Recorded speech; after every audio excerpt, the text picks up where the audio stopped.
नमस्कार विद्यार्थीगण, सत्र 2020 व 21 में मैं आप सभी का स्वागत करती हूं और आशा करती हूं कि आप सभी लोग अपने परिवार के साथ कुशल पूर्वक होंगे। तो चलिए हम इस वीडियो के द्वारा अपनी पाठ्य पुस्तक कक्षा 8वीं हिंदी सुलभ भारती पहली इकाई पाठ 1 हे मातृभूमि नामक कविता से शुरू करते हैं। तो हमारी पहली कविता है हे मातृभूमि, यानी जन्मभूमि या जन्म स्थान, जिनके कवि हैं राम प्रसाद बिस्मिल। यहाँ पर इनका परिचय दिया गया है। राम प्रसाद बिस्मिल जी का जन्म 1897 शाहजहांपुर उत्तर प्रदेश में हुआ और इनकी मृत्यु 1927 गोरखपुर उत्तर प्रदेश में हुई।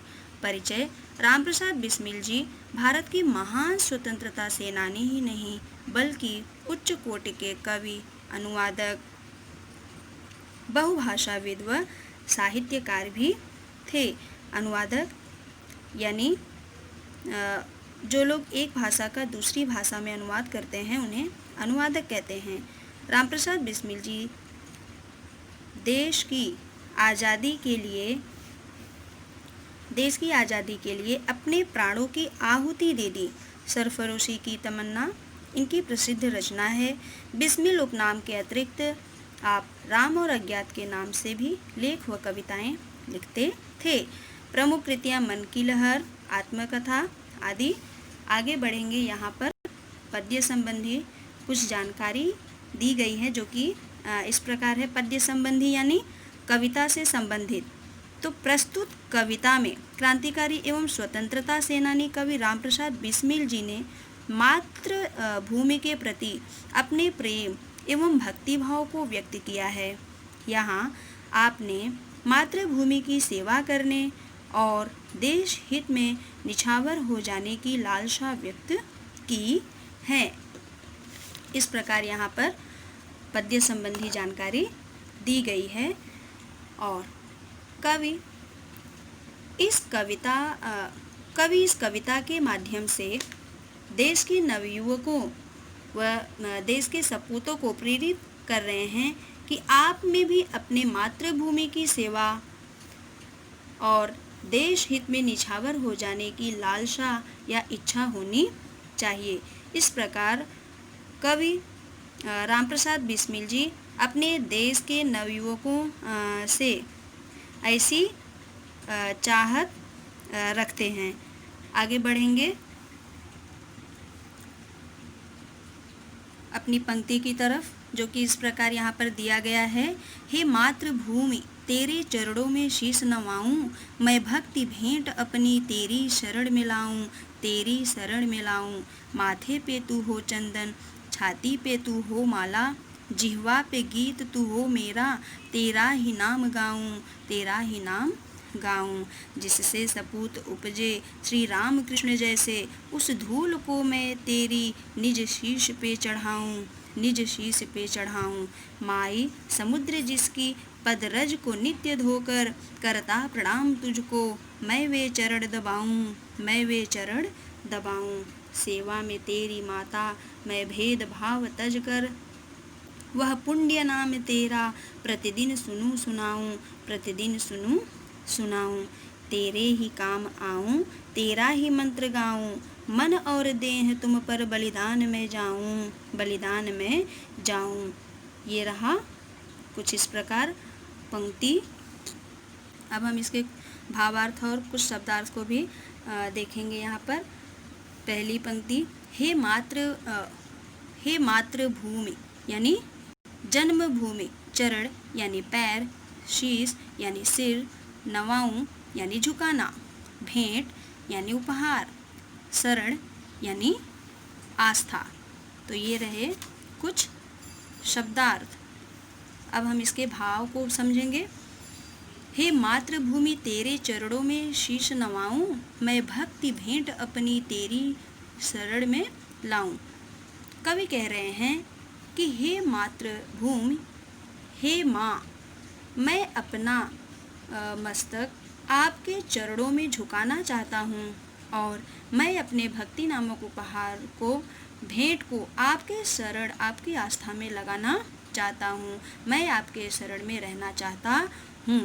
इस प्रकार ये रहा इसका भावार्थ। अगली पंक्ति,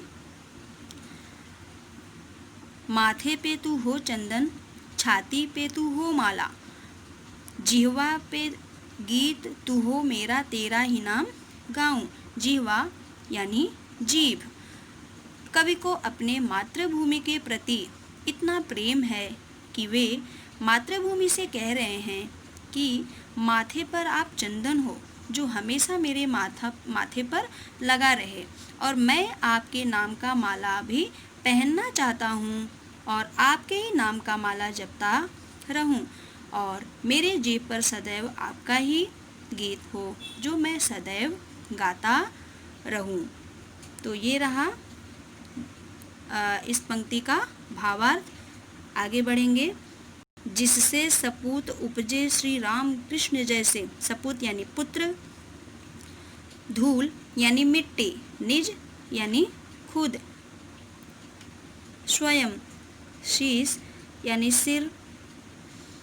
तो अब हम इसके भावार्थ को भी देखेंगे। यहाँ पर कवि इस पंक्ति के माध्यम से कह रहे हैं कि हे मातृभूमि, हे मातृभूमि यानी कवि कह रहे हैं कि जो माँ श्री राम और कृष्ण जैसे पुत्र को जनती हैं, अर्थात जन्म देती हैं, ऐसी माँ के चरणों के धूल को मैं अपने माथे पर सदैव लगाना चाहता हूँ, चढ़ाना चाहता हूँ। इस प्रकार कवि अपनी इच्छा, अपनी लालसा व्यक्त करते हुए यहाँ पर यह कह रहे हैं कि, फिर से मैं एक बार रिपीट करती हूँ। कवि कह रहे हैं कि जिस माँ ने श्री राम और कृष्ण जैसे पुत्र को जना है, अर्थात जन्म दिया है, ऐसी माँ के चरणों के धूल को मैं अपने सिर पर चढ़ाना चाहता हूँ, लगाना चाहता हूँ। अगली पंक्ति, माई अर्थात माँ, समुद्र यानी सागर, पद यानी पैर, रज यानी धूल या मिट्टी, नित्य यानी प्रतिदिन, चरण यानी पैर। माई समुद्र जिसकी पद रज को नित्य धोकर करता प्रणाम तुझको, मैं वे चरण दबाऊं। अर्थात कवि कह रहे हैं, हे माँ, समुद्र जो इतना विशाल और बड़ा होने के बाद भी वह आपके चरणों के धूल को नित्य अर्थात प्रतिदिन धोकर आपको प्रणाम करता है, ऐसी मातृभूमि का मैं सेवा करना चाहता हूँ और चरण यानी पैर को दबाना चाहता हूँ, यानी ऐसी मातृभूमि का मैं सेवा करना चाहता हूँ। इस प्रकार कवि ने अपनी इच्छा यहाँ पर व्यक्त की है। आगे बढ़ेंगे नेक्स्ट पंक्ति की तरफ। सेवा में तेरी माता मैं भेदभाव तज कर, वह पुण्य नाम तेरा प्रतिदिन सुनाऊं। भेदभाव तजकर यानी त्याग कर, प्रतिदिन यानी हर दिन। तो कवि क्या कह रहे हैं यहाँ पर, हे मातृभूमि, संसार के सारे अमीर गरीब, ऊंच नीच, जाति धर्म का भेदभाव त्याग कर मैं आपकी सेवा करना चाहता हूँ।